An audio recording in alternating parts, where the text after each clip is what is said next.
Have you ever felt completely cornered, like the walls are closing in and no one understands what you're going through? Maybe you're facing criticism, dealing with betrayal, or just overwhelmed by the pressures of life. In those moments, it's easy to feel isolated and fragile.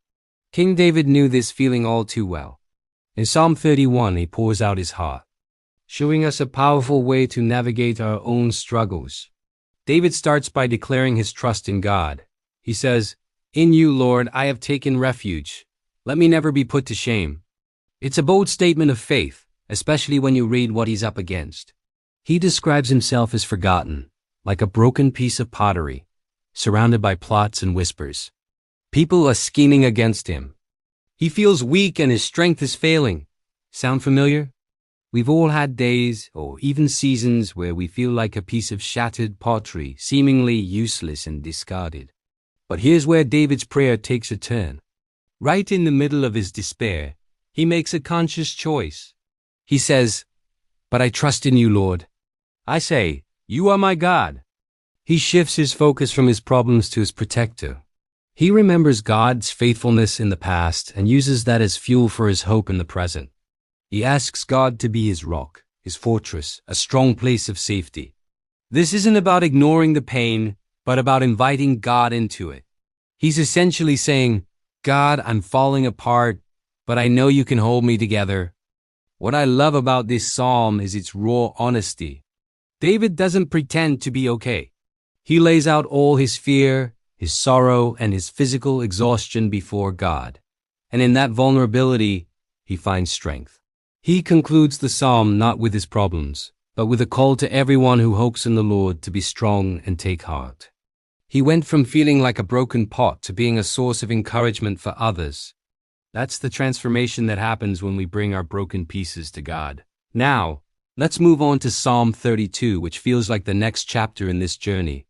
If Psalm 31 is about finding refuge in God during external trials, Psalm 32 is about finding freedom from our internal burdens, specifically the burden of unconfessed sin.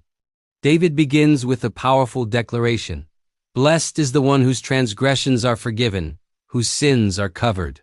He's celebrating the incredible relief that comes from being right with God, but he wasn't always in this joyful place.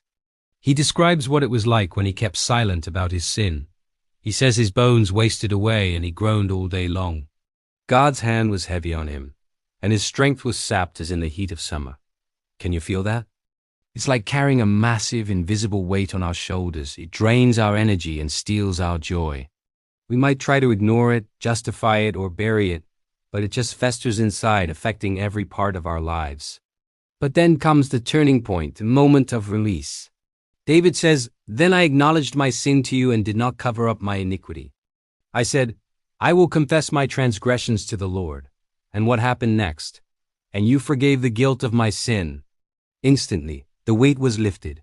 The silence was broken by grace. This is the heart of the gospel, the beautiful exchange where we bring our sin and God gives us his forgiveness. Psalm 32 teaches us that confession is the pathway to freedom. It's not about groveling or trying to earn forgiveness. It's simply about being honest with God, who already knows everything anyway. It's about agreeing with him about our wrongdoing and accepting the pardon he so freely offers. Hiding our sin leads to misery, but confessing it leads to joy and a renewed relationship with God. He becomes our hiding place, surrounding us with songs of deliverance. So, what can we take away from these two incredible psalms?